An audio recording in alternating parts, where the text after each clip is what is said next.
Magandang gabi, ngayon po ay araw ng Lunes, July 22, 2024 at update po muli tayo sa lagay ng panahon. Bagyong Karina lalo pang lumakas at ganap ng typhoon category ayon sa Pag-asa. Signal number 1 nakataas pa rin sa ilang bahagi ng Northern Luzon. Huling namataan ng Pag-asa ang bagyo sa layong 420 kilometers east of Tuguegarao City, Cagayan.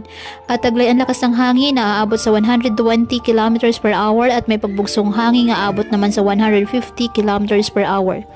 At kumikilos pa north-northwestward ng mabagal. Inaasahang kikilos si Bagyong Karina sa direksyong Pahilaga, Hilagang Kanluran mula ngayon hanggang bukas habang unti-unting bumibilis bago lumiko sa Kanlurang Hilaga. Signal number 1 po nakataas ngayon sa Batanes, eastern portion of mainland Cagayan, eastern portion of Obuyan Islands at northeastern portion of Isabela.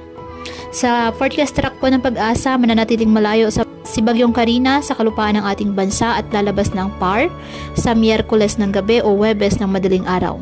Pinapakita rin po sa forecast track na dadaan ng Bagyong Karina malapit sa timog isla ng Ryukyu Archipelago bago umalis sa PAR region at dadaan malapit sa hilagang bahagi ng Taiwan matapos lumabas ng ating PAR.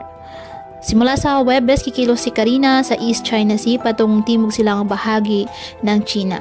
Sa ngayon, halos mabura na po sa mapa ang kalupaan ng Pilipinas dahil po sa pinagsamang kaulapan ng Bagyong Karina at ang pinalakas nito ang habagat.